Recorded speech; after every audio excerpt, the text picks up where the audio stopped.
The Book of Judges. Chapter 19 verse 1 to 30.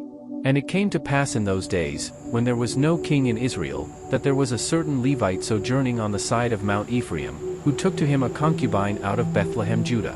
And his concubine played the whore against him, and went away from him unto her father's house to Bethlehem Judah, and was there 4 whole months. And her husband arose, and went after her, to speak friendly unto her, and to bring her again, having his servant with him, and a couple of asses. And she brought him into her father's house, and when the father of the damsel saw him, he rejoiced to meet him. And his father-in-law, the damsel's father, retained him, and he abode with him 3 days, so they did eat and drink, and lodged there. And it came to pass on the 4th day, when they arose early in the morning, that he rose up to depart, and the damsel's father said unto his son-in-law, Comfort thine heart with a morsel of bread, and afterward go your way.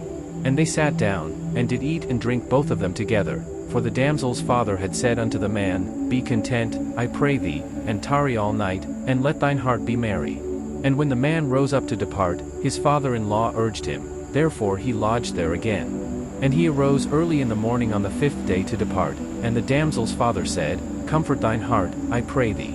And they tarried until afternoon, and they did eat both of them. And when the man rose up to depart, he, and his concubine, and his servant, his father-in-law, the damsel's father, said unto him, Behold, now the day draweth toward evening, I pray you tarry all night, behold, the day groweth to an end, lodge here, that thine heart may be merry, and tomorrow get you early on your way, that thou mayest go home. But the man would not tarry that night, but he rose up and departed, and came over against Jebus, which is Jerusalem, and there were with him 2 asses saddled, his concubine also was with him.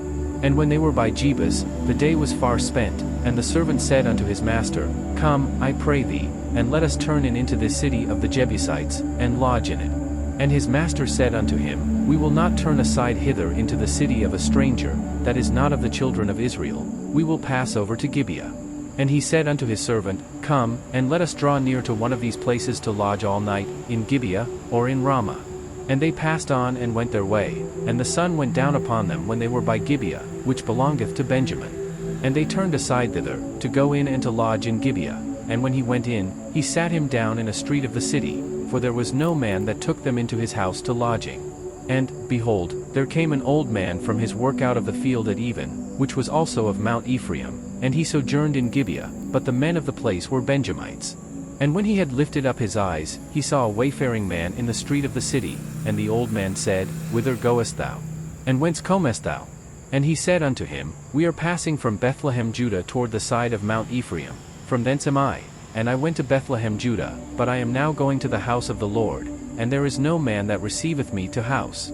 Yet there is both straw and provender for our asses, and there is bread and wine also for me, and for thy handmaid, and for the young man which is with thy servants, there is no want of anything.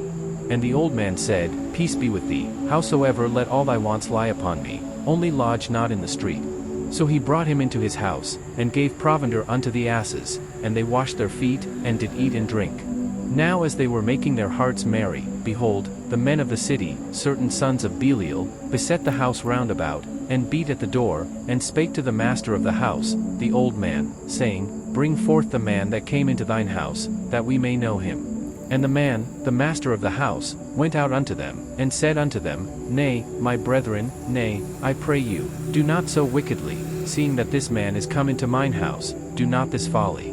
Behold, here is my daughter a maiden, and his concubine, them I will bring out now, and humble ye them, and do with them what seemeth good unto you, but unto this man do not so vile a thing. But the men would not hearken to him, so the man took his concubine, and brought her forth unto them, and they knew her, and abused her all the night until the morning, and when the day began to spring, they let her go.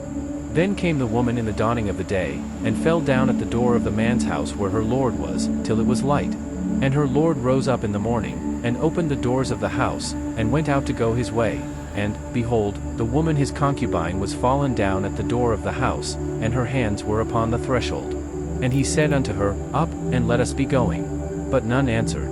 Then the man took her up upon an ass, and the man rose up, and gat him unto his place. And when he was come into his house, he took a knife, and laid hold on his concubine, and divided her, together with her bones, into 12 pieces, and sent her into all the coasts of Israel. And it was so, that all that saw it said, There was no such deed done nor seen from the day that the children of Israel came up out of the land of Egypt unto this day. Consider of it, take advice, and speak your minds.